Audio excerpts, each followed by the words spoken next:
hablar es poder hacerlo sin represalias ni hostigamientos. Las emisoras de la radio cadena Democracia presentan el programa de opinión más influyente de la radio. La revista informativa Democracia. Sin amilanarse, sin amilanarse. Se viene un tiempo nuevo. Pero hay que decir qué Ecuador queremos. Presidente electo democráticamente, somos parte del pueblo. No tiene sentido, no tiene validez. En este país no se ahorra. Sostener la dolarización, el temor de perder, siempre puede estar presente. Lo mismo va a pasar en el 2016. Ese modelo debe de cambiar. Él ya dejó de ser un economista y ahora es un político. Construir la unidad. El gasto público eres tú, compañero. La gravedad del problema económico ecuatoriano. No alentemos demonios. Este Ecuador amazónico, desde siempre y hasta siempre. ¡Viva la patria! La revista informativa Democracia. A partir de este momento, Gonzalo Rosero y sus invitados analizan los temas de mayor trascendencia. La revista informativa Democracia con Gonzalo Rosero. Más libre que nunca. Comenzamos. Hoy es el martes 29 de noviembre y les saludamos cordialmente, señoras y señores, con una tristísima información. Hay un accidente de avión del Chapecoense que deja al menos 76 muertos en Colombia. En la aeronave que se estrelló antes de llegar a Medellín, viajaban 81 personas. Imagínense ustedes, la mayoría de ocupantes resultaron muertos. El avión que transportaba a los jugadores del club de fútbol Chapecoense de Brasil ha sufrido un accidente la noche de este día lunes cuando se aproximaba al aeropuerto José María Córdoba de la ciudad colombiana de Medellín, donde iba a disputar el partido de ida de la final de la Copa Sudamericana con el Atlético Nacional.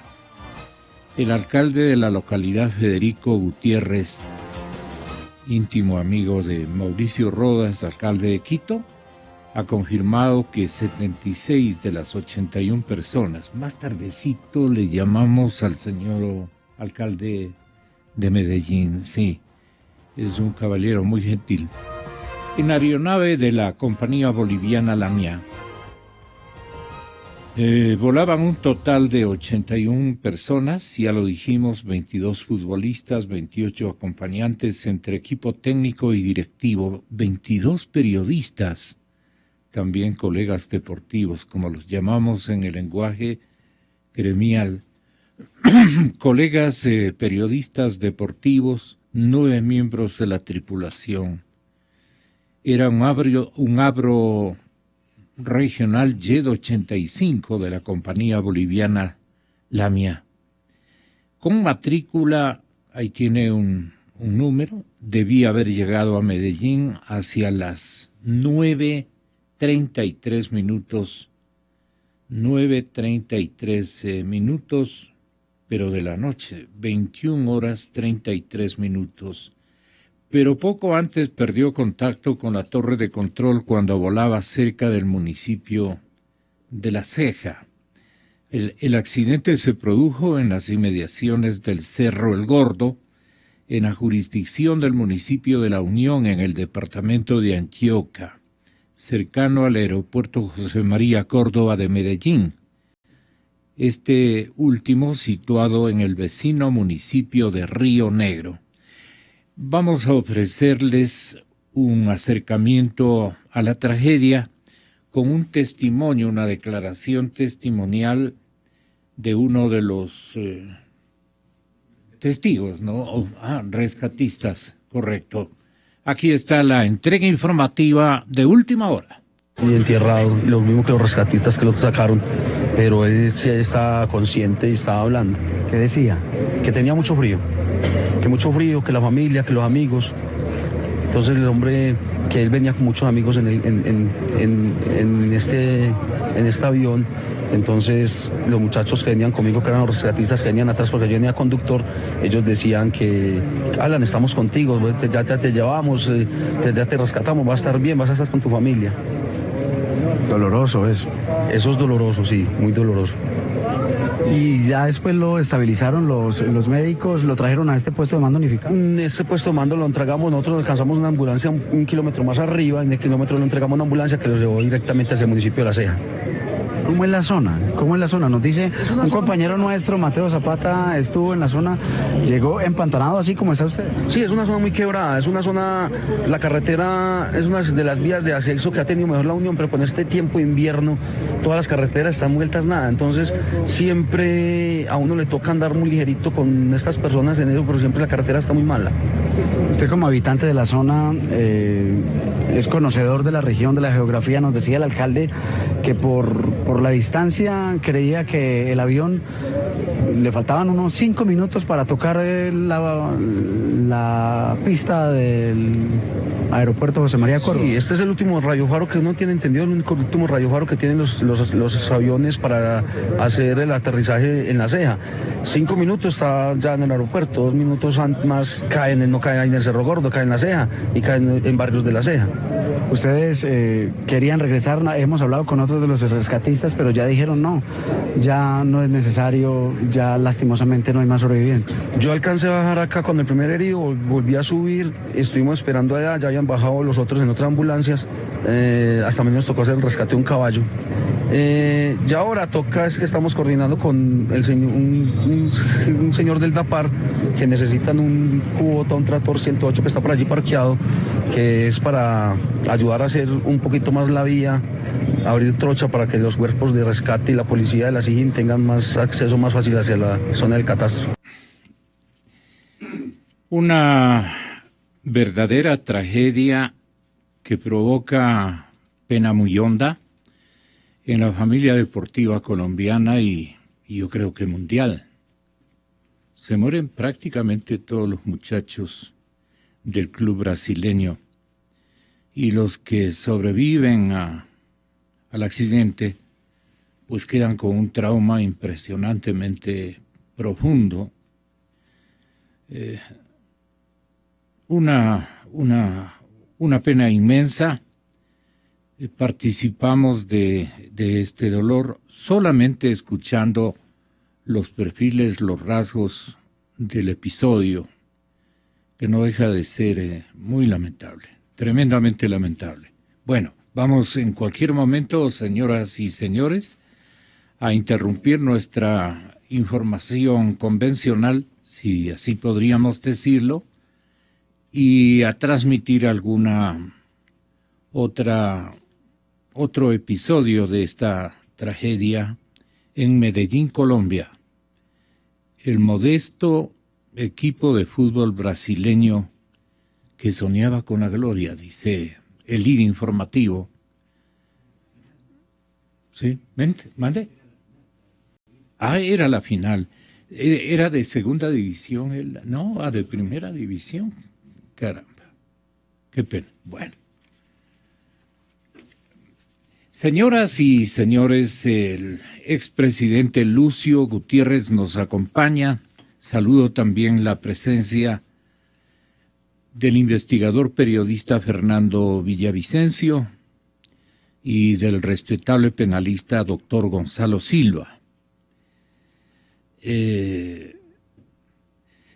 Al tenor de esta aspiración desmesurada de su amigo y coideario, su excontralor también, señor expresidente, me estoy refiriendo al doctor Carlos Polis.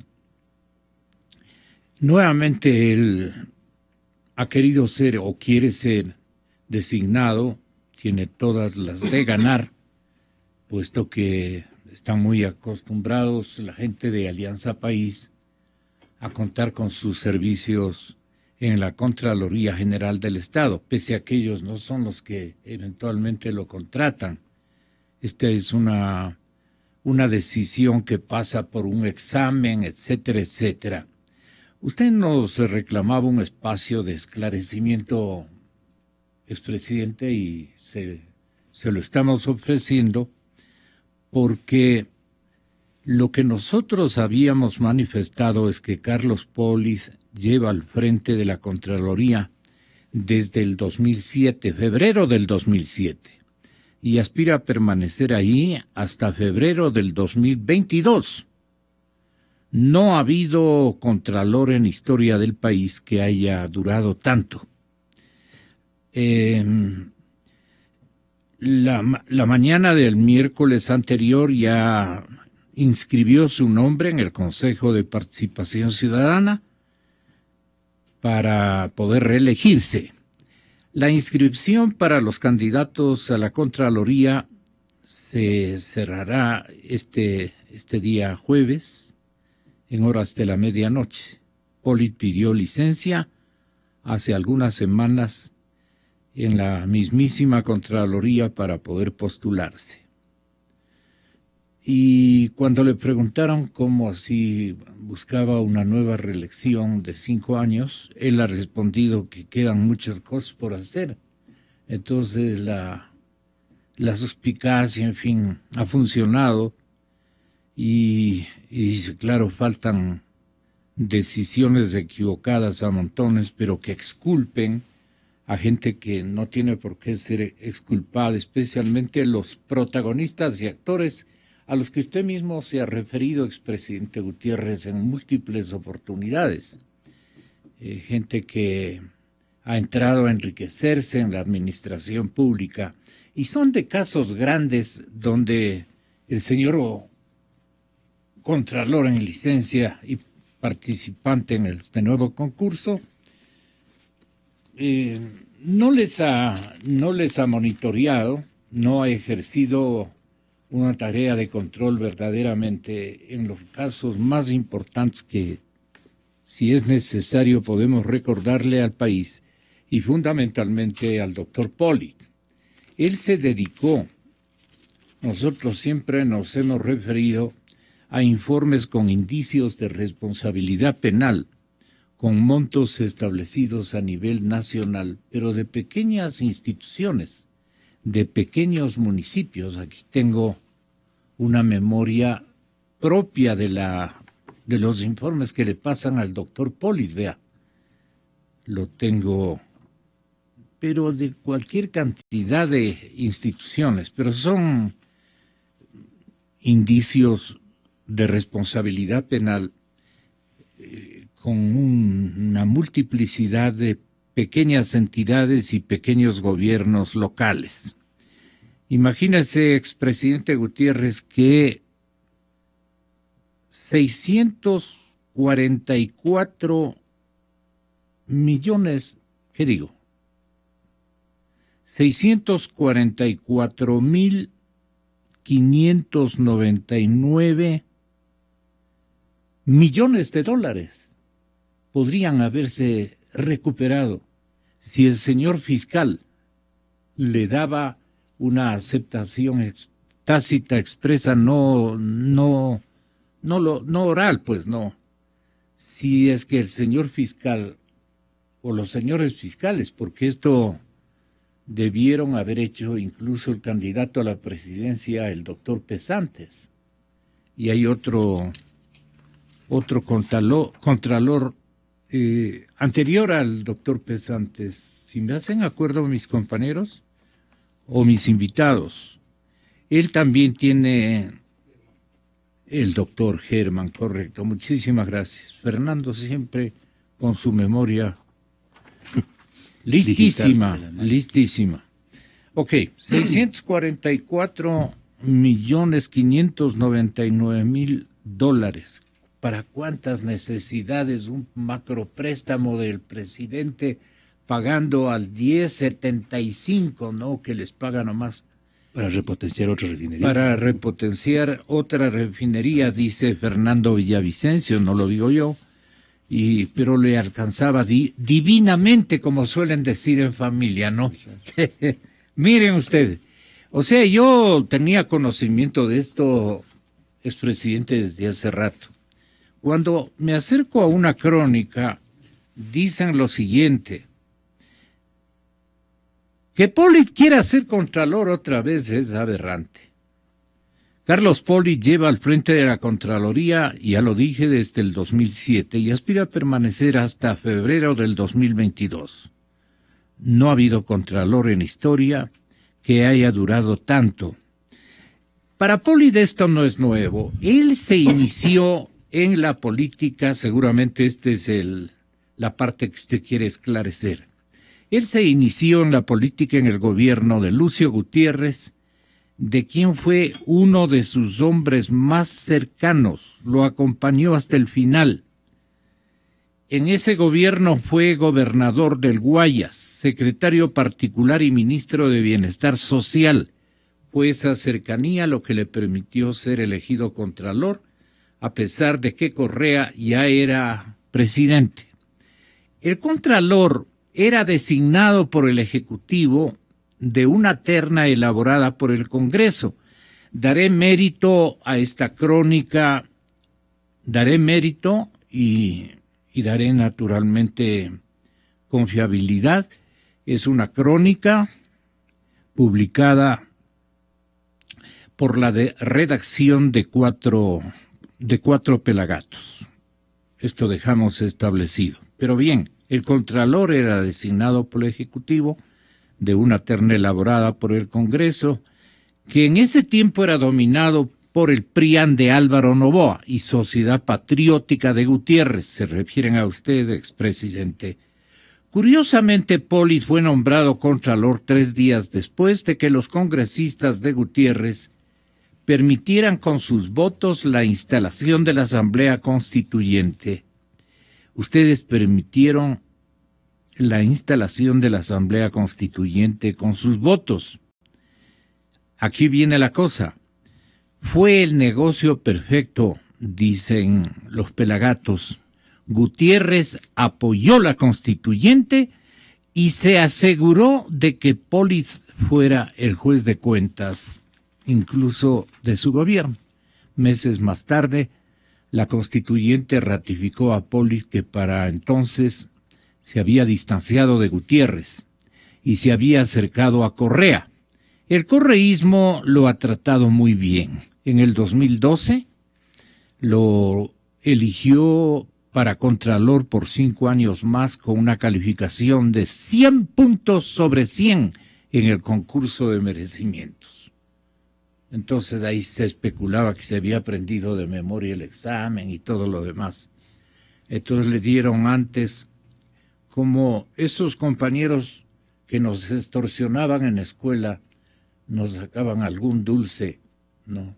O alguna monedita insignificante casi, pero para nosotros los muchachos de la época era una verdadera inversión, pues, ¿no? Y nos pasaban unos papelitos a los que no habíamos estudiado. Esto tanto en la escuela como en el colegio, pero esto es una suposición, 100 sobre 100. Ahora va a participar también y con los mismos jueces, entonces ahora sacar 101 sobre 101.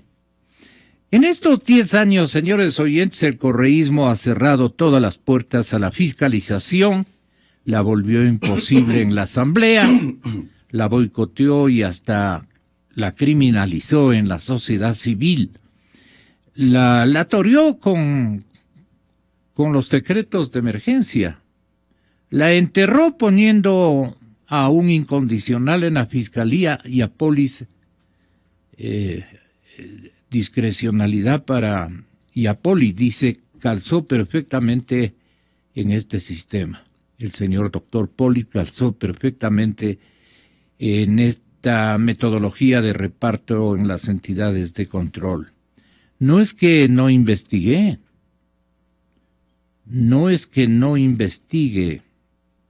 él hace informes, tiene discrecionalidad para hacerlo eligiendo qué, cuándo y en qué sentido. Incluso ha salido en la Contraloría a su cargo no le ha dicho al país en forma fehaciente qué es lo que ha pasado o qué funcionarios corruptos se han repartido. Hay decenas de ejemplos. Refinería del Pacífico, refinería de Esmeraldas, las hidroeléctricas, los contratos de deuda pública, las movidas financieras del Banco Central, las concesiones petroleras, los campos entregados, los contratos de emergencia. Esta es la parte labrada de este momento. ¿Cuántos estarán arrepentidos haber ubicado su rúbrica, su firma en estos contratos, que pueden salir primos hermanos de los que están investigando este momento, porque fueron los que justificaron este tipo de decisiones contractuales gigantes? Porque imagínense ustedes, si solamente con la refinería de Esmeraldas estamos en donde estamos, si todo hubiera investigado un contralor expresidente Gutiérrez del perfil de Hugo Ordóñez Espinosa, este maravilloso ciudadano cuencano, o de el doctor Víctor Hugo Bayas, el doctor Díaz, tiene el apellido segundo es Díaz, me parece. Bueno, los escogió el señor presidente Roldós. Fui muy amigo de él, comentamos muchas veces de estas personalidades, pidió consejos, no conocía él a mucha gente serrana. Creo que era el doctor Durán Díaz. Durán Díaz, muchas gracias, expresidente. Fantásticos ciudadanos. Y se nos fue muy joven el doctor Durán Díaz. Sería una aberración que Poli fuera reelecto. ¿Usted qué opina, expresidente? Muchas gracias por esta oportunidad. Un saludo de muy buenos días a los amables oyentes. Sobre la crónica tengo que decir lo siguiente. Cuando hubo el golpe de Estado en contra de mi gobierno el 20 de abril del año 2005, y luego de ese golpe renuncié al asilo político en Colombia y retorné voluntariamente a la cárcel, al penal García Moreno, a dar la cara, como hacemos la gente honrada, que ventajosamente somos la gran mayoría en el Ecuador. Permanecí alrededor de 6 meses injustamente preso. Tuve alrededor de 94 denuncias en la Contraloría General del Estado, pero no se comprobó absolutamente nada. No hubo un solo contrato con sobreprecio, no hubo desvío de fondos, no hubo enriquecimiento ilícito, no hubo peculado. Y les recuerdo al país que en el año 2005, cuando yo vine a dar la cara luego del golpe de Estado, que ha sido calificado por algunos autodenominados forajidos como el peor error histórico, porque si no había el golpe de Estado contra Lucio Gutiérrez, no hubiéramos tenido correísmo y el país estaría creciendo al 8 al 9% su economía y tendríamos total libertad de expresión. Pero luego del golpe de Estado... ¿Hasta qué porcentaje de crecimiento del PIB llegó su ministro de Economía actual, candidato a la vicepresidencia, Mauricio Pozo fue ministro mío en el año 2003. Llegó, creo, al 6% de crecimiento. Aproximadamente. En el año 2004... Usted dice que hubiera llegado al 9%. Hasta esa crecimos al 8.9% la economía en el año 2004, siendo ministro el economista Mauricio Yepes, que en paz descanse. Sí. Con él tuvimos ese crecimiento de cerca del 9%, de los más altos de América y de los más altos del mundo. Pero, volviendo al tema, en el año 2005, cuando yo vine a la cárcel ecuatorianos, Poli no era contralor. Era contralor el doctor Genaro Peña, de los social cristianos. Y no solamente que fui investigado, investigaron hasta debajo de la alfombra, a mí, a toda mi familia y a los funcionarios de mi gobierno, sino que fuimos perseguidos por ese régimen. Imagínense, ecuatorianos, el gobierno golpista del vicepresidente Alfredo Palacio y del cual formaba parte el economista Rafael Correa, estando ese gobierno golpista en el poder, vino a la cárcel. Ese gobierno que buscaba por todos los medios, aunque sea un medio caso de corrupción, para tratar de justificar el golpe de Estado. Ahí yo fui investigado por el juez de cuentas, que era el doctor Genaro Peña. El doctor Polit es electo contralor en el año 2007, de acuerdo a la Constitución vigente. El Congreso tenía que elaborar una terna para que el presidente de la República de esa terna elija al contralor. El presidente podía elegir a cualquiera de los tres. El presidente, pues, eligió al doctor Carlos Polit. ¿Usted recuerda la terna? Me parece que le sugerimos, no sé si realmente después estuvo en la terna, por ejemplo, al doctor Raúl Isurieta Mora Bowen, me parece que estuvo él ahí. Estuvo también un economista de Guayaquil, en este momento no recuerdo el apellido. Y de las Carlos tres personas, Polit. y Carlos Polit. Es candidatos de ustedes. Exactamente. El Congreso, como dice el artículo 130, numeral 12, entre las atribuciones del Congreso Nacional, elegir por mayoría de las dos terceras partes de sus integrantes la terna para la designación del Contralor General del Estado. Es decir, 67 diputados, en esa época eran 100, como mínimo, tenían que elegir la terna para que de esa terna el presidente de la República designe al Contralor. Es cierto, Polit fue de Sociedad Patriótica, eso no lo podemos negar. Nosotros le dimos la disciplina partidista y parece que se tomó muy a pecho, porque no solamente que hemos estado totalmente en desacuerdo con la actitud del doctor Carlos Polit, pero y es por eso... yo le he preguntado varias veces a usted, nunca le he reclamado. Le hemos dicho permanentemente, desde el primer caso con el que nosotros no estuvimos de acuerdo, que fue el de los pativideos. Sí. Para nosotros una estafa a nivel nacional y a nivel internacional, porque unos se beneficiaron de información privilegiada y otros se perjudicaron al no tener esa información. El doctor Poli dijo que no había ningún problema, que el Estado no se había perjudicado. Nosotros estuvimos en contra, y eso fue en el año 2007. Desde ahí no he vuelto a hablar con el doctor Poli. Casi 10 años no hemos vuelto a hablar con el doctor Polit. Permanentemente hemos estado criticando la inacción del doctor Polit, y seguramente en represalia, Sociedad Patriótica es uno de los partidos políticos perseguidos por la Contraloría, perseguidos por el doctor Polit. De ahí que, si es que tengo la suerte, con el apoyo del pueblo ecuatoriano, de llegar a la Asamblea Nacional, entre los que tendremos que fiscalizar es al doctor Carlos Polit. Ahora, sobre el tema de la Asamblea Constituyente. ¿Qué le presentará usted de evidencias al doctor Polit en su condición potencial, no de director de la Asamblea Nacional? Porque sé que usted aspira a presidir la Asamblea Nacional. Bueno, entre una de las propuestas que nosotros hemos lanzado es la de reformar la Constitución para por lo menos realizar 3 cambios profundos. 1, eliminar el Consejo de Participación Ciudadana y Control Social, porque de ahí emana toda la corrupción. Ahí se nombra al Contralor a dedo, ahí se nombra al Fiscal a dedo, ahí se nombra al Consejo de la Judicatura a dedo, ahí se nombra a los miembros del Consejo Nacional Electoral a dedo, etcétera. 2, eliminar la reelección indefinida, porque atenta a la esencia de la democracia, que es la alternabilidad. Y otra propuesta nuestra será pues cambiar la integración de los integrantes, disculpen la redundancia, del Consejo Nacional Electoral, para evitar que los muertos y los ecuatorianos que residen fuera del país sigan votando en elecciones.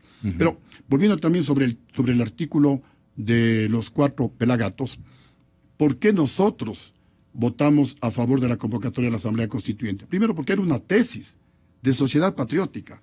Segundo, porque cuando yo estuve de presidente envié, como aquí está el testimonio, por 3 ocasiones, proyectos de consulta popular al Congreso Nacional para reformar profundamente la Constitución de la República. Y déjenme leer solamente uno de los párrafos. Yo aquí le dirijo este oficio al señor don Omar Quintana Vaquerizo, presidente del Honorable Congreso Nacional, y le digo, señor presidente, uno de los ejes de mi campaña electoral que propuse al pueblo ecuatoriano fue la reforma del Estado, despolitizando y despartidizando las Cortes de Justicia y los organismos de control, para sustraerlo del dominio abierto y eliminar de los grupos de poder políticos y económicos. Lamentablemente, el Congreso Nacional no apoyó estos 3 intentos que yo tuve Lo que ha para reformar la percibido Constitución. la ciudadanía, expresidente Gutiérrez, es que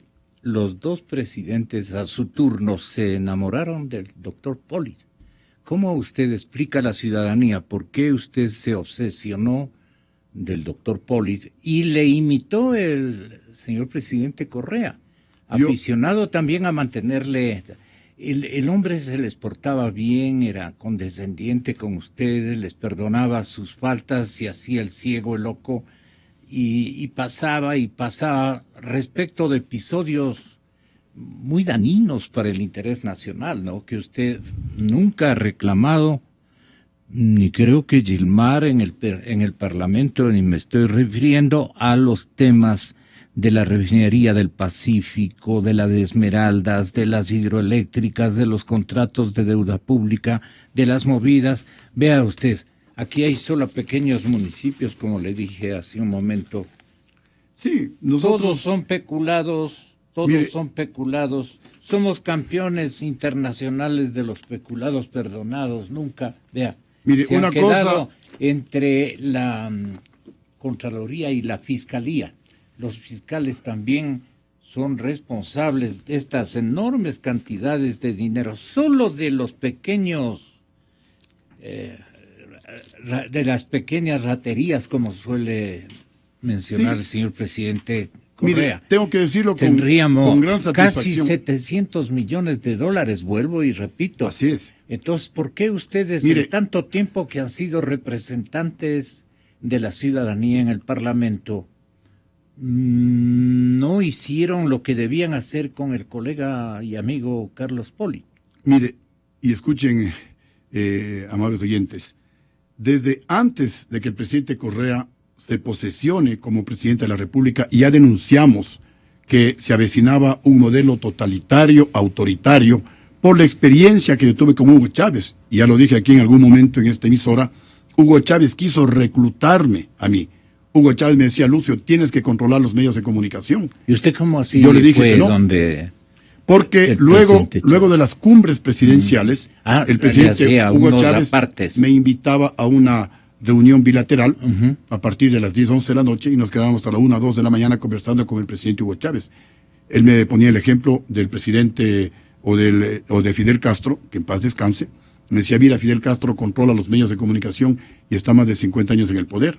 Hugo Chávez me decía, no debes firmar el acuerdo con la Unión Europea, no debes firmar el acuerdo con los Estados Unidos. Yo le decía a Chávez, la economía se maneja técnicamente, no ideológicamente, y los recursos que se obtengan del buen manejo económico, eso hay que invertirlo con filosofía social en beneficio de los más pobres, porque para reducir la pobreza hay que generar riqueza. No se reduce la pobreza incrementando más la pobreza desde el gobierno. Entonces hubo una diferencia de criterio abismal con Hugo Chávez, y es por eso que Julian Assange publica en sus cables de Wikileaks que el que financió el golpe de Estado en contra de Lucio Gutiérrez fue Hugo Chávez, con el apoyo de Cuba. Lo dicen en los cables de Wikileaks, con miembros de las FARC, lo dicen en los cables de Wikileaks, y también pues con algunos extremistas ecuatorianos. Eso se publica en los cables de Julian Assange de Wikileaks. Y yo he anotado... ¿Y a quiénes mencionan como o ubican como extremistas ecuatorianos? Lo hablan solamente en forma general, el único nombre que dan es el del presidente Hugo Chávez como financiador del golpe de Estado.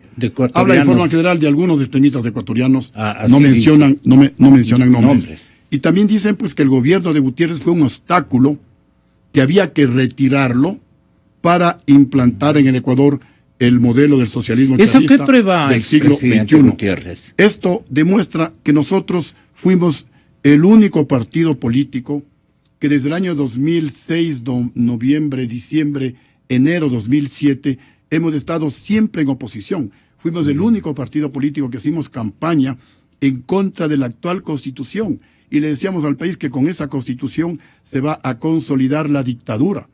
Nosotros criticamos desde el primer acto, para nosotros totalmente equivocado, nocivo para los intereses y la imagen del país, cuando el Contralor dijo que el caso de los pativideos no tenía nada que ver. Y luego hemos venido permanentemente cuestionando y criticando todas las decisiones equivocadas de la Contraloría General del Estado. Y por eso pues agrego que al llegar yo a la Asamblea, entre la fiscalización que tenemos que realizar de todos los casos de corrupción de este gobierno, también hay que fiscalizar a las autoridades de control que no han cumplido con su función, entre ellos el Contralor, el fiscal y los magistrados. Lo que le faltaba y parece que ese fue el origen de su petitorio para poder intervenir esta mañana, referirse a la permisividad que ustedes dieron para que se reúna o se instale la Asamblea Nacional Constituyente, y que la paga fue la Contraloría.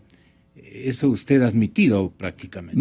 No ha habido ningún negocio perfecto. ¿Con quién hizo el negocio? Seguramente, no creo que el presidente Correa. Los negocios dejan evidencias. No creo que Alberto Acosta. ¿Con quién hicieron la Contraloría? La tratativa, como dicen aquí los abogados.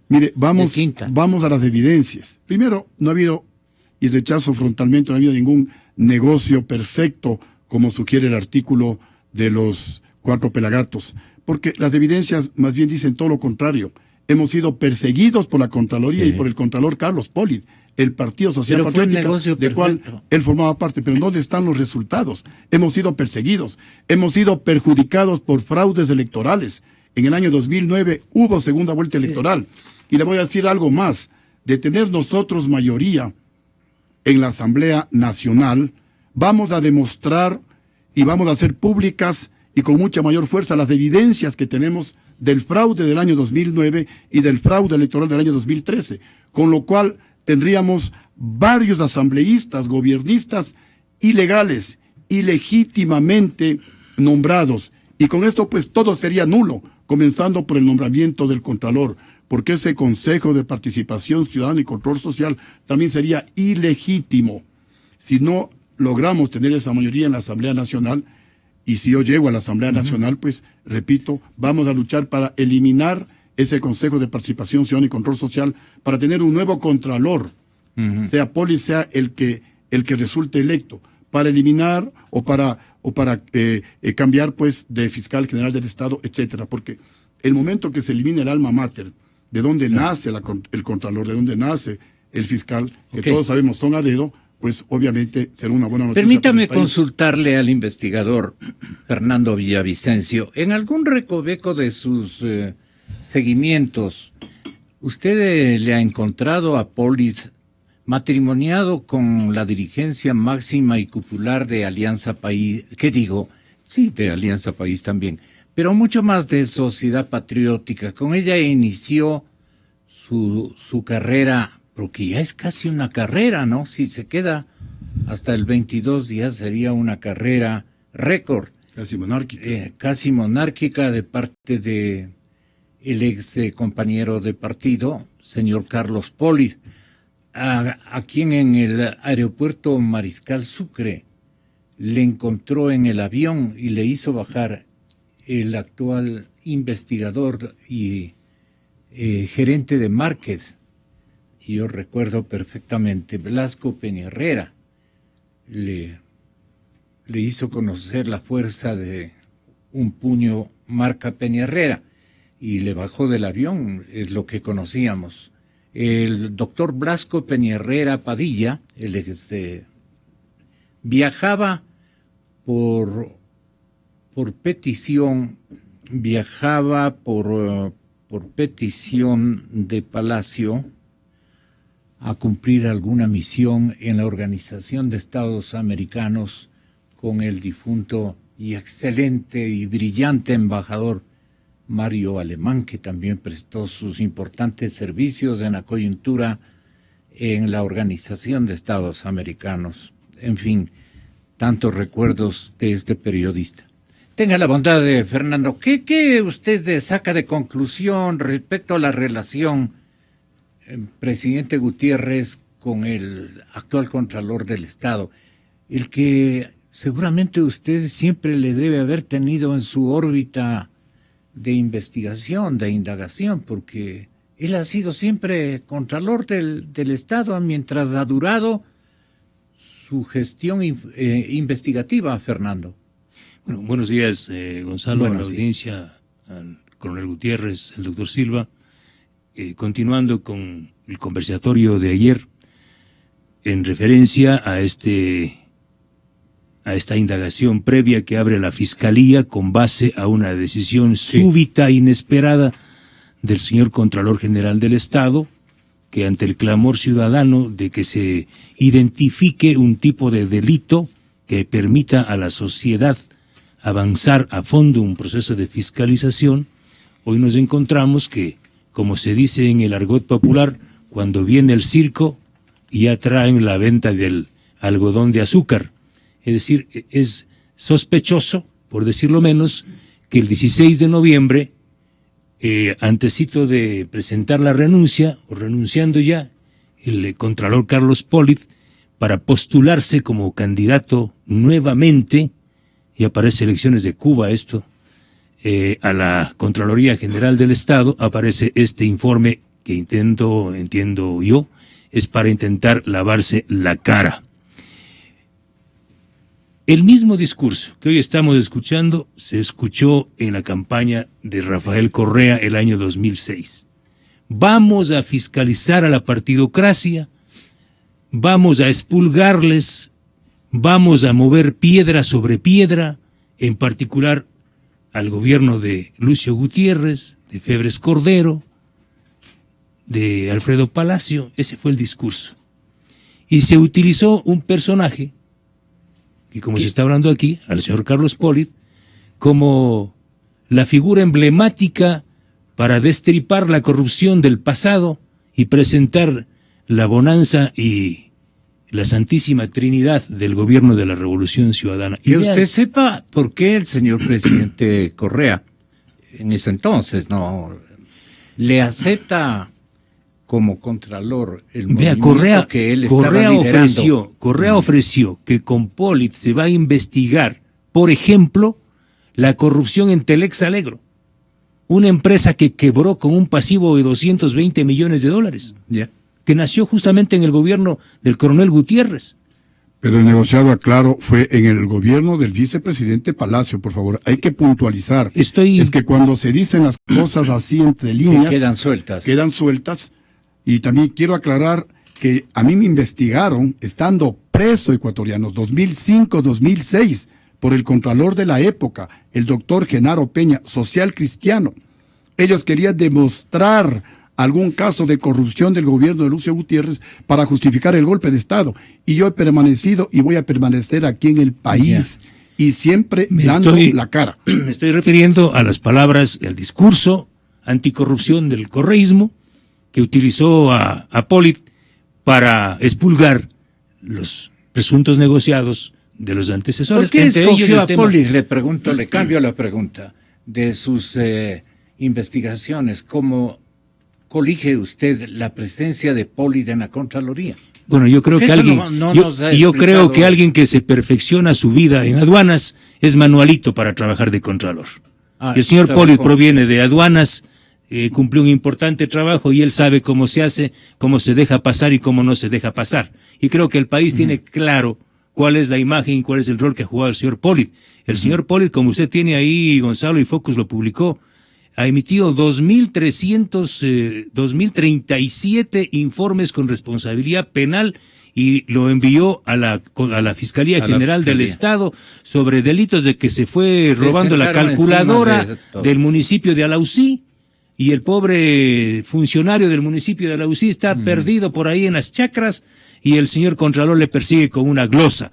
Pero en cambio, el mega negociado de la reventa del petróleo ecuatoriano con Petrochina, que emitió un informe condenatorio señalando que hay más de 34 millones de dólares de perjuicio, el mismo Polit, autor de este informe, lo desvaneció 3 años después. Y así tenemos decenas de informes de alto rango, de alto calibre, donde no hay responsabilidad penal, ni siquiera administrativa, en contra de los principales responsables. Pero vea, Gonzalo... Pero perdone, yo insisto, con su venia, con su permiso, disculpe la interrupción. Insisto con el expresidente Gutiérrez que haga un reparo, una rectificación histórica a este acerto de la revista Cuatro Pelagatos. Dice, curiosamente, Polis fue nombrado contralor 3 días después de que los congresistas de Gutiérrez permitieran con sus votos la instalación de la Asamblea Constituyente. Fue el negocio perfecto. Gutiérrez apoyó la Constituyente y se aseguró de que Polis fuera el juez de cuentas de su gobierno. A ver, primero, insisto, yo vine al Ecuador el mismo año del golpe de Estado, el año 2005. Creo que hay, no sé si otro ejemplo en el mundo, de que un presidente derrocado, estando el gobierno golpista en el poder, viene a la cárcel, en total desventaja, a enfrentar todas las acusaciones y con la persecución del Partido Social Cristiano, cuyo contralor, el doctor Genaro Peña, me investigó, me persiguió no solo a mí, sino a todos. Ya insiste Vine a en la esto cárcel. como 4 Ahora, veces. es que es así porque se sugiere No, que hay lo algún que le negocio digo es- perfecto. Un negocio El es negocio cuando yo gano político algo. era que usted Es cuando yo gano algo. le dio sus votos para que se instale Ahora, la Constituyente. Es cierto, pero ¿por qué? ¿Por qué dimos nosotros los votos? Primero, porque era una tesis de sociedad patriótica. A cambio de Poli. No, era una tesis en la campaña. Aquí está, antes de lo de Poli, yo tengo aquí este documento entregado el 21 de enero del año 2005. Ya.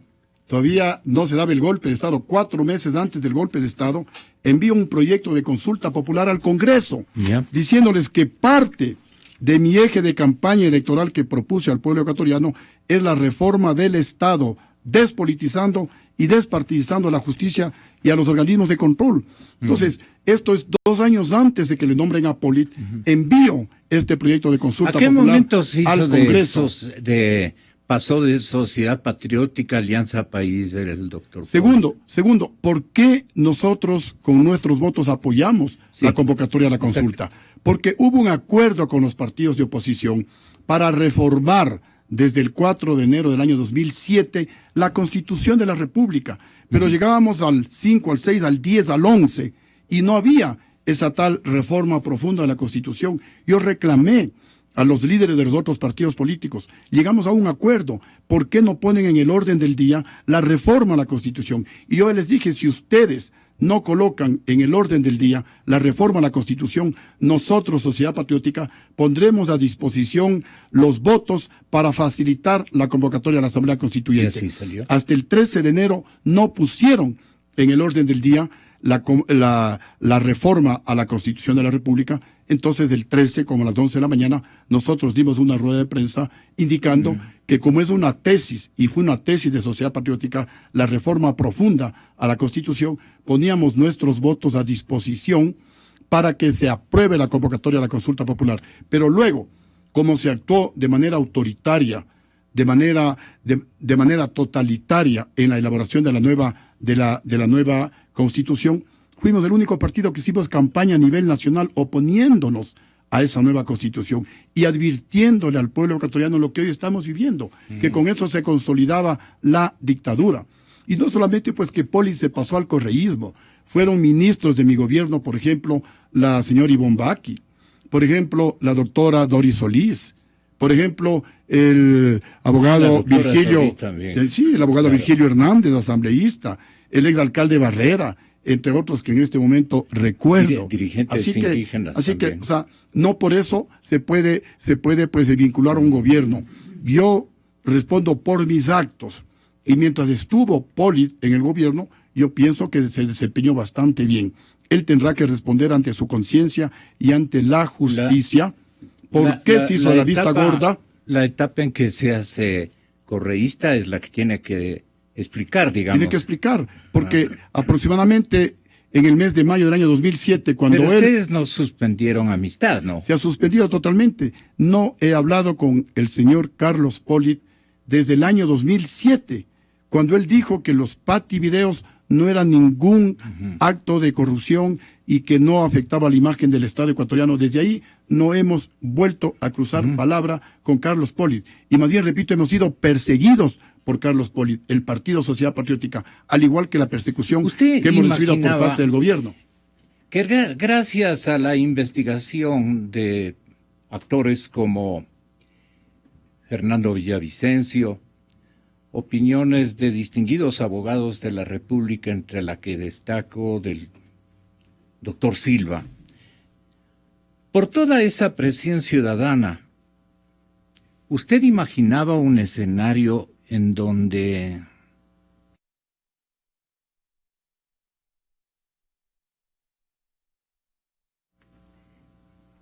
ubicar ya esta fase de corrupción y de escándalos como un tipo de infracción peculado? Mire, yo ¿Usted imaginaba que él mismo iba a llegar a esta conclusión? Usted que yo le conocía ya. A ver, en forma general yo me encuentro, creo que como la mayoría de ecuatorianos, tremendamente decepcionado de la actitud del Contralor. Y cuando él fue designado Contralor, porque podía haber sido cualquiera de la terna, son 3 los candidatos, y de esos 3 el presidente debía escoger uno. Él tendrá que en algún momento explicar por qué le escogió a Carlos Polit, pero le dijimos a Carlos Polit, primero le dimos la disciplina partidista para que actúe de manera totalmente libre, y segundo le dijimos... Le despojaron de la disciplina partidista. Le despojamos, así es, y le dijimos, pero eso más bien no es una demostración de que le dieron permisividad para que él vea...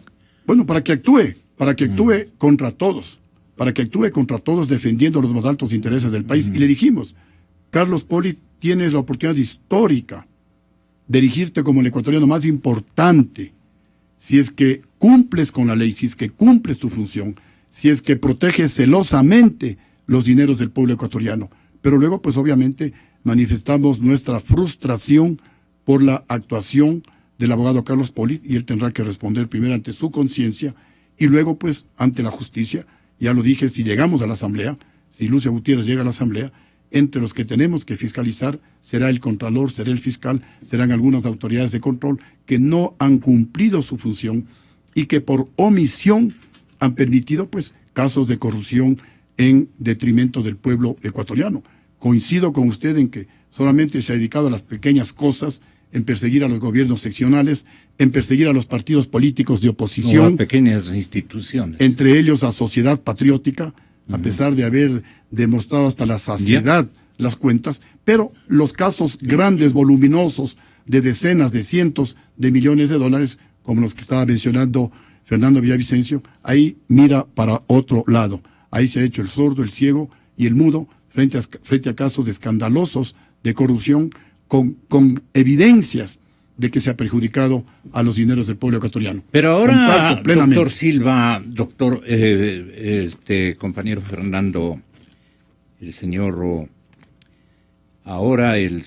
doctor Carlos Polit envía a conocimiento de la Fiscalía General del Estado, con fecha 16 de noviembre del 2016, al director de Patrocinio, Recaudación y Coactivas de la Contraloría General del Estado, o sea, remite desde aquí un informe de indicios de responsabilidad penal,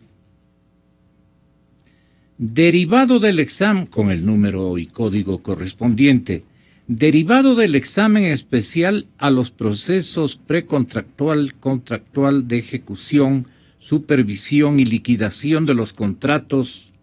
Ahí está el correspondiente, como es de denominación, número y código y todo lo demás necesarios para identificar el documento. Y entonces manda toda esta, con la solicitud y el involucramiento de la Fiscalía General del Estado como denunciante. Y dice Tapia Diego, lista de sospechosos. Tapia Ayala Diego, Germán. ¿Por qué en tantas veces Diego se Tapia. menciona a Diego Tapia? Como 5 veces. Está detenido. Pareja Llanuselli. Bravo Panchano. Enríquez Campaña. Quinde Alejandro. Rodríguez Torres. Valareso Romero David Alejandro. Zuleta Eric Douglas. Castillo Mina José Luis. Robalino Espín Héctor Marcelo. Vivanco Jaramillo Jaime Eduardo. Vivar Quintero Jorge Patricio. Falcón Raymond Marvin. Estos son todos los involucrados de sospecha, de sospecha, porque no hay todavía una resolución mayor, digamos. Ahí está el peculado que puede reproducir responsabilidades en cadena. Esto es lo que estábamos ayer analizando, doctor Silva. Pero que termine primero, Fernando, ese contexto que nos estaba aludiendo. Bueno, es muy importante saber cómo se van armando las piezas para que el camino quede recto y libre para que Pollitt llegue a la Contraloría, o mejor dicho, la carta principal del Correato que va a ser el sello de la impunidad. Y aquí hay un elemento muy importante. Es la conformación de la Comisión de Selección del Fiscal que nació del útero del Consejo de Participación Ciudadana, elegido ya sabe por quiénes. Ahí están los esposos de 2 legisladores como parte de este consejo, pero vean, aquí hay un nombre sumamente importante que yo lo denuncié en mi cuenta de Twitter. Es la señora María Alejandra Mesa Cedeño. Señorita, entiendo que fue reina del Puyo. Ella es nada más y nada menos que prima hermana de la señora Marianela Mesa Bracho, prófuga de la justicia, implicada en los escándalos de refinería Esmeraldas. La señora Marianela Mesa Bracho es la cónyuge o conviviente del señor Ramiro Luque Flores, los representantes apoderados de la compañía Galileo Energy, que es a su vez la apoderada de la compañía transnacional Veolia, que tiene contratos por $39 millones. Es decir, ¿cómo es posible que la prima hermana de una de las imputadas en el caso de corrupción, y aquí me sorprende porque el señor Pollitt, en lugar de sacar este informe de responsabilidad penal en el caso de la compañía Jorge Vivar, ¿por qué no sacó el informe de responsabilidad penal en el caso de la compañía Galileo Energy Veolia? Yo le entregué, señor Pollitt, y le exijo a las actuales autoridades de la Contraloría que le digan al país qué hicieron con la petición de Fernando Villavicencio de mayo del año 2016, adjuntando en pendrive 180 contratos de refinería Esmeraldas, 50 páginas, es decir, ya les di haciendo el trabajo. Bueno, exagero, casi, ¿sí? Análisis contrato por contrato, de los más grandes e importantes contratos, con nombre y apellido, responsabilidades de mayor a menor. Claro, porque aquí, en este proceso por peculado, porque lo que quiere hacer Pollitt con esto es lavarse la cara, ¿sí? Pero el país va a darse cuenta de que no se puede lavar la cara con agua sucia. Y aquí coincido. Aquí tiene que en el próximo gobierno, la primera acción del próximo gobierno, que no va a ser del Correato, va a ser llamar a una consulta popular. Y aquí, coronel Gutiérrez, más allá de los ofrecimientos de fiscalización, que me diga alguien de la Asamblea, de oposición o del gobierno, se ha fiscalizado un gran contrato en este país. Con todo respeto, no hay. Ni uno. Voy a salvar a mi compañero, amigo, Clever Jiménez, el único y que por eso tuvo que pagar con el enorme dolor y la persecución, y a lo mejor a Andrés Páez, pero no hay. Ahora toditos son fiscalizadores. Una década pasaron hibernando. Bueno, nosotros hemos presentado permítame, Luis, han pasado hibernando. Sí. Y una forma de ser parte del proceso de corrupción es ser silenciosamente testigo. Ahí pasa el cadáver y yo no me inmuto. Aquí, los principales hechos de corrupción han sido trabajados desde la clandestinidad, desde la persecución, por periodistas. Ni siquiera quiero incluirme, pero si no hubiese pasado lo de los papeles de Panamá, que es una forma de haber vulnerado las seguridades para que la sociedad conozca, y gracias a la investigación de Focus, aquí estaríamos en el paraíso, en el gobierno más impoluto. Y déjeme decirlo, la primera semana del nuevo gobierno hay que llamar a consulta popular para que sea el país quien mande a la casa. A Polit si se reelige, sería un error. A Chiriboga si sigue. Al Consejo de Participación Ciudadana, a este Consejo Electoral. Lo que dije ayer, sí, es obsceno que quien impugna la candidatura de Fernando Villavicencio en el Consejo Nacional Electoral es la cónyuge, la que duerme con el secretario del CERCOP, es decir, de la institución de compras públicas que fue la que calificó el giro específico del negocio, los contratos a dedo, como este contrato de Jorge Vivar, como los contratos con SK, como los contratos, decenas de contratos. Y Gonzalo, este proceso, porque aquí van de Herodes a Pilatos, no sé quién es Herodes y quién es Pilatos, sí, el contralor y el fiscal, pero como decía ayer el doctor Silva, que no se venga a ser el perezoso, el doctor Chiriboga, fiscal general, porque él también es parte del proceso de la repotenciación de la refinería Esmeraldas. Y aquí tienen que decirle al señor Calvo Piña, que está detenido, por qué le autorizó al señor Carlos Pareja a firmar contratos hasta de $100 millones. ¿Por qué le autorizó? ¿Quién le autorizó a Calvo Piña a que le autorice a Carlos Pareja, que era un gerente de refinación, que no podía firmar contratos de 100 millones? ¿Sabe quién le autorizó? El directorio político de Petroecuador, integrado por Jorge Glass. ¿Y quién le autorizó a Diego Tapia, que también está preso? Sí, porque aquí hay que decir las cosas así, porque ya andan ahí en el gobierno queriendo decir que Villavicencio ha tenido tanta información que se la ha guardado. Y para cerrar este puntito, aquí estuvo en estos micrófonos el legislador andino, otro perezoso, que no ha hecho absolutamente nada por fiscalizar. Vino a decir, a mí me da vergüenza ajena. Villavicencio, ¿dónde tendrá la información? Una transnacional debe estarle financiando. ¿Qué nomás tendrá? Entonces vea, señor andino, señores de la Comisión de Fiscalización, Contralor y Fiscal, hagan un homenaje público a la transnacional que según ustedes le financia a Villavicencio, pues. Porque todas las denuncias e investigaciones de este ciudadano resultan que han sido verdad. Todititas. Y eso que no salen otras que se van a caer para atrás. Yo no tengo miedo. Yo perdí el miedo. No le tengo miedo a Correa, no le tengo miedo a Glass, a ninguno. A todo el Estado juntos. Pueden venir encima de mí como ya lo han hecho. 5 juicios, allanamientos, policías, agentes persiguiendo a mi mujer. Y mi mujer, Gonzalo, cuando no hay Estado de Derecho y cuando el Estado se pasa a la vereda del frente y vulnera los derechos de los ciudadanos tenemos que defendernos. Y escuche, lo que hizo mi mujer ese día, con un destornillador, bajar las llantas de los carros de los agentes que mandó el ministro del Interior, lo voy a hacer yo.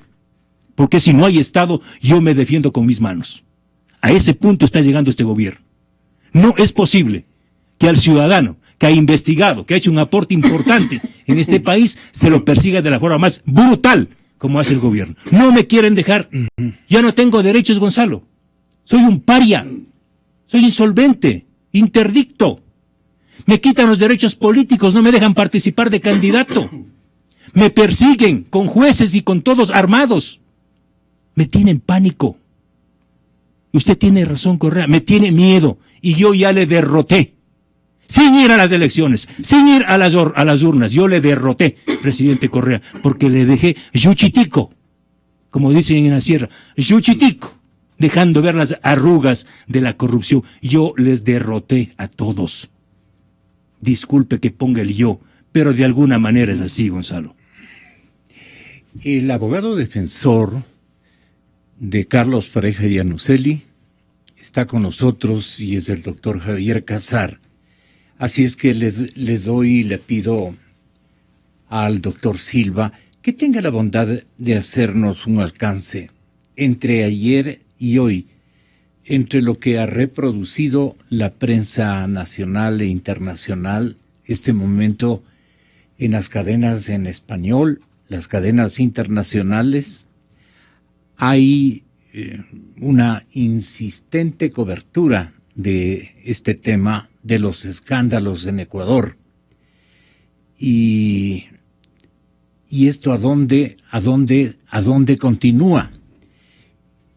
¿Quiere el doctor Javier Casar mencionar absolutamente todo lo que Carlos Pareja Iannuzzelli tiene que afirmarle al país, informarle al país, describirle al país cómo fueron las cosas?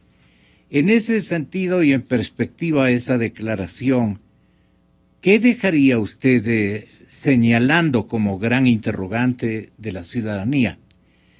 Y por su sabiduría en el tema de manejo del ámbito penal, doctor Silva, tenga la bondad de orientarnos y orientarle al testigo o al interlocutor entre la ciudadanía, el gobierno y las instituciones jurídicas y de control, cuáles son los elementos fundamentales que debería aclarar Carlos Pareja Iannuzzelli si tiene los argumentos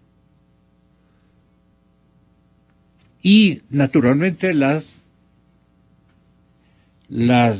los informes o los reportes que quiere llevar a conocimiento público.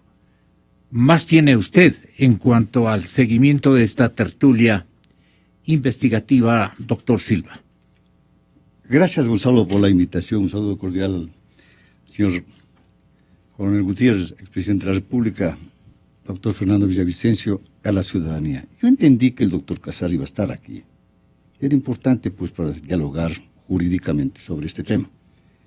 Pero bien, como usted me solicita esto, no hay ningún problema. Aquí está el doctor Casar, pero mi compromiso con él es de que yo simplemente, y este medio de comunicación, lleve adelante una declaración espontánea, unilateral e interesada, naturalmente, en defender a su cliente.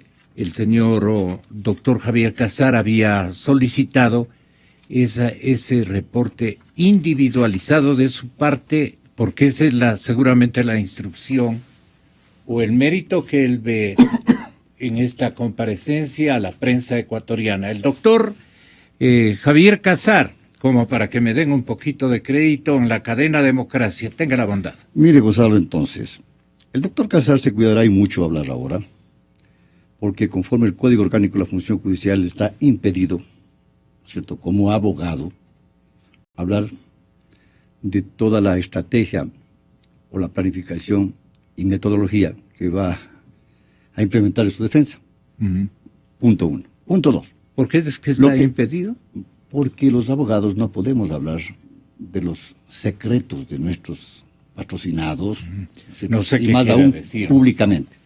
Pero sí ha de querer defenderlo. Pero por supuesto, está en toda la obligación de defenderlo. Y ha de querer traer algún tipo de mensaje, de reporte de parte de Carlos Pareja, conocimiento de la ciudadanía ecuatoriana. Lo que yo he hablado, y es a través de lo que he escuchado, es de que el señor Pareja está acusado por el delito de cohecho. Está acusado por el juicio de enriquecimiento ilícito. Y que pretendió en la Corte Nacional, ¿no es cierto?, a través de una versión telemática, colaborar eficazmente para inmiscuir, ¿no es cierto?, a varias personas, porque esa es la colaboración eficaz. Acto reprochable, dije yo, cobarde, un acto miserable de un delator. Pero se olvidaron de que una ministra jueza como la señora doctora Sánchez no permitió. Dije y vuelvo a ratificar. Pero como se aperturó ya este juicio, esta investigación de peculado, ya quedó más aún sin piso todas las intenciones que tenía el señor Pareja o el señor Bravo de acudir a los procesos abreviados, a las atenuantes trascendentales, ni a la colaboración eficaz. ¿Por qué? Porque el proceso abreviado solo se permite hasta 10 años. El peculado sobrepasó los 10 años. El cohecho es parte de esta ramificación. Se apertura el peculado y en el peculado vamos a encontrarnos con muchísimas sorpresas, Gonzalo. ¿Por qué? ¿Cómo cuáles? Porque tendrán que invitar así esto, a que rindan versión todas y cuantas personas tengan vinculación a los convenios o a los contratos suscritos. Ahí incluso los que vendrá el decretaron los vendrán todas las personas de emergencia. Todas las personas tienen que rendir su versión.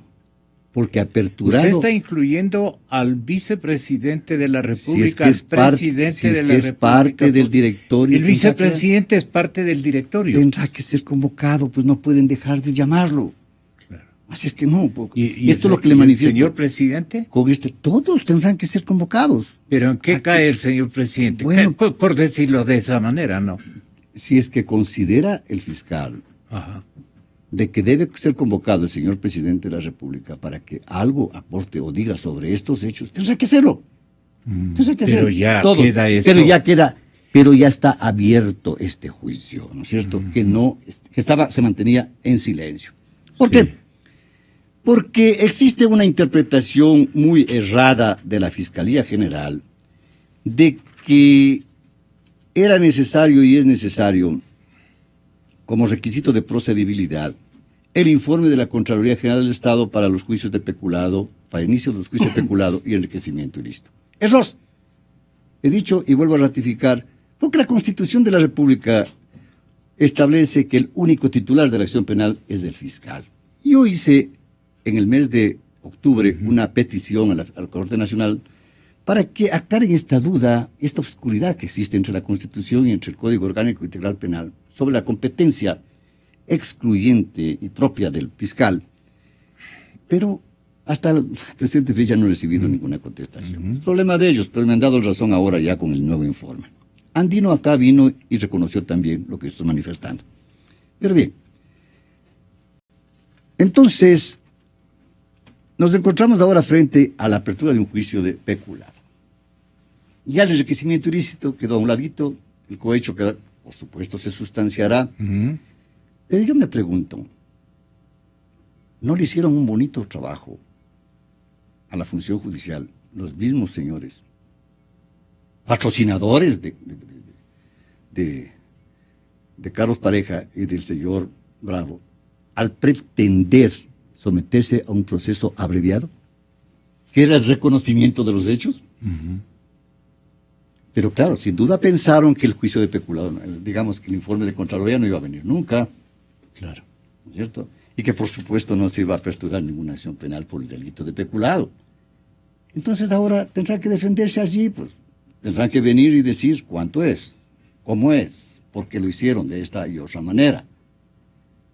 Porque todos estos clases de delitos, Gonzalo, que me he mencionado, son autónomos, pertenecen a un concurso real. Lo que se suman son penas, simplemente, y que en un solo proceso se acumula. Es diferente del concurso ideal.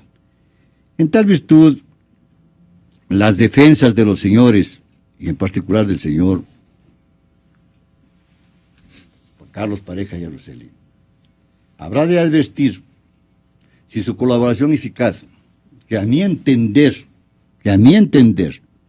no de criterio infalible, a mi entender, solo procede en la etapa de indagación, no en la de instrucción, porque ya rinden las versiones.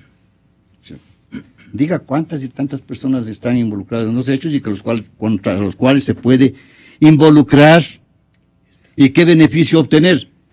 Quiero que sepa, el señor Yanuseli ya no tiene beneficios. ¿Por qué?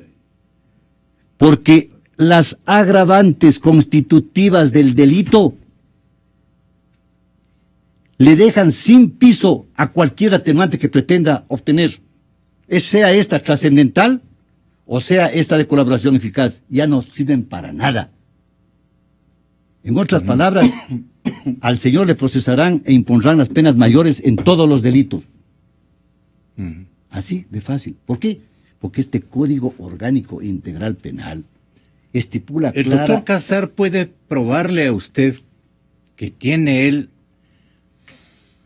otras opciones de defender contrarias a las desventajas que la ley ya ha definido en contra de Carlos Pareja. Que nunca fue miembro del consejo, nunca fue gerente de Petrocomercial, o Petroecuador, que nunca fue ministro de Recursos Naturales, que nunca participó en un convenio, que nunca tuvo ninguna relación con todos los señores Eso escritores. lo dice en línea de ironía. Eso tiene que probar, pues. Claro. ¿No es cierto? Que su dinero lo recibió legalmente, que acrecentó, engrosó su fortuna decentemente. Eso tiene que probar. ¿No es cierto? Porque desde Calístrato hasta Fontán Balestra y todos quienes han escrito sobre este tema, hablamos de que los hechos tienen que probarse para solo después de esta materialidad responsabilizar y culpar a las personas en sentencia. Entonces tenemos un tiempo abierto como para que él pueda defender y hacer todo lo que él considere. Pero bien, sobre la cuestión de la designación de Contralor. Mire, Gonzalo, amerita, y el presidente Gutiérrez dijo ya, y esta fue teoría de Lucio hace muchos años también, la despolitización y despartidización de los entes de control. Sí, señor. Debe esto efectuarse a través de elección popular. La designación de Contralor, de Procurador, de Fiscal General, de los miembros de la Corte Suprema, todos ellos tienen que ser por elección popular. Es una fórmula que algún momento tendrá que implementarse. Claro, por supuesto con una reforma a la Carta Fundamental y a las leyes orgánicas de cada una de las instituciones. De esa manera nos quitaremos de este Consejo de Participación Ciudadana que no ha servido para nada en absoluto, ¿no es cierto? Y viabilizaremos la entrega de gente extremadamente probada, ¿no es cierto?, cognitiva y actitudinalmente a la ciudadanía en nuestros entes de control. El señor Contralor actual está en mora en su función, ¿no es cierto? Y lo digo porque más de 600 millones de dólares reposan en patrocinio de la Contraloría General del Estado para cobrar. En un país, en un gobierno que requiere de dineros, están ahí consignados con 600 y pico de millones de dólares sin cobro. Casi 700. Deben estar más con la incorporación de últimos procesos. Esto es porque yo tengo un universo de 1000 y pico. Esto es actitudinal. Y el señor actual Contralor dijo que ha enviado 2300. Debe estar doblado, debe haber llegado a sobrepasar los $1.000 millones. Mire, este es un proceso actitudinal, parte de la evaluación de los ciudadanos. No solo lo cognitivo, sino lo actitudinal. Yo no saco siendo inteligente hasta nomás y sacar 10 en cada prueba. Si soy un imbécil. No, pues. Tiene que uno con lo otro conjugarse. ¿Y la parte ética? La parte ética, que es la actitud observable de un ciudadano. Tendría o de un que ciudadano el señor presidente sociedad. firmar primero un pacto ético con el pero doctor Poli. Pero están firmando el pacto ético con H, o sea, el ético famélico. O sea, al revés. Entonces, preocupados de que le designen al señor Poli o no le designen, mire, la Contraloría General del Estado debe responder por la cantidad de chantajistas que ha tenido en su interior, que se han preocupado única y exclusivamente de procesar investigaciones con informes negativos en contra de gente honorable, acusando por delitos supuestos de peculado de $200 y $300 en los que intervienen 8 y 10 auditores de Contraloría. Para extorsionarles, dice usted. Llámele lo que usted considere, Gonzalo. Pero ¿cómo debe entender la ciudadanía?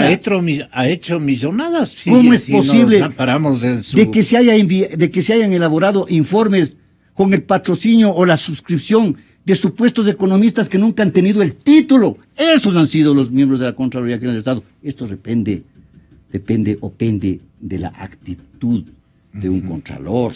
Entonces, preocupados de que el Contralor General del Estado le designe nuevamente o lo nomine, mire, en una hora con el nuevo gobierno, la nueva Congreso Nacional, y con mayoría, en una hora se van todos. En una hora, con mayoría simple. ¿Usted les mandaría en una hora, si llega a ser presidente de la Asamblea, expresidente Gutiérrez? Por supuesto que sí, y será con el beneplácito de la mayoría de los ecuatorianos, para terminar con 10 años de impunidad, con 10 años de corrupción. Lo que es la vida, ¿no? El beneplácito también fue cuando le sacaron a usted, pues. Bueno, a mí no me sacaron porque con 4,000 personas... Perdone por el término, sí, ¿no? pero con 4,000 personas no se puede tumbar a un presidente. El golpe lo dieron los generales. Y si no, ¿por qué no le sacan a Correa con 200,000 personas en Quito? ¿Por qué no le sacan a Maduro con 2 millones de venezolanos en las viviendo calles de Caracas, fuera, y de toda Maduro la fuera? Acá Lucio Gutiérrez, como dice el cable de Wikileaks, con 4,000 personas en las calles le sacaron a Lucio. No le sacó el pueblo, eso es falso. El golpe lo dieron los generales y habrá que ver la vinculación entre el golpe dado por los generales y la plata de Hugo Chávez y las decenas de... Sí, se hablan de decenas de millones de dólares que Chávez metió acá en el Ecuador para el golpe de Estado en contra de Gutiérrez. ¿Hay vinculación o no entre los generales y los vicealmirantes, que son los que dan el golpe de Estado? El golpe de Estado no lo da el pueblo. El golpe de Estado en el Ecuador y en el mundo lo han dado los generales. El golpe contra el presidente Maguad lo dieron los generales. Nosotros desencadenamos el hecho. El golpe contra Abdalá Bucaram, los generales. El golpe contra Lucio Gutiérrez, los generales. Al pueblo lo utilizan. El pueblo, pues mucha gente pudo haber salido porque no estaba ideológicamente de acuerdo con las decisiones de Lucio Gutiérrez, sí. Porque mucha gente confunde que la economía hay que manejarla ideológicamente. El señor Ese es uno de los grandes estos errores. días no cuenta con generales. Bueno, les ha hecho poncho a los generales. Sí, ellos también en algún momento tendrán que responder ante su conciencia y ante la institución militar, porque son responsables de lo que está pasando en el Ecuador y de lo que está pasando en Fuerzas Armadas. Ellos son los responsables. ¿Por qué? Porque no le hicimos lo que le hicieron a él, dirán algunos generales que le están escuchando. Un comandante es responsable de lo que pase o deje de pasar en su unidad, en su reparto.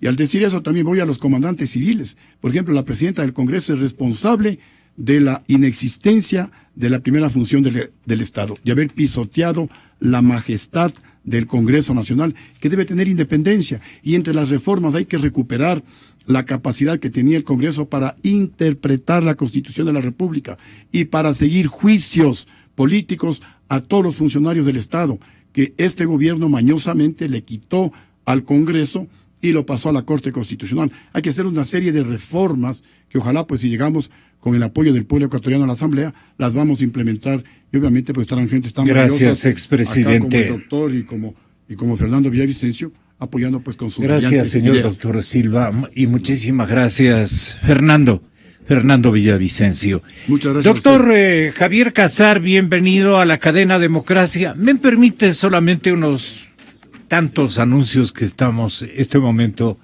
en condiciones de transmitirlos y que son importantes también? Porque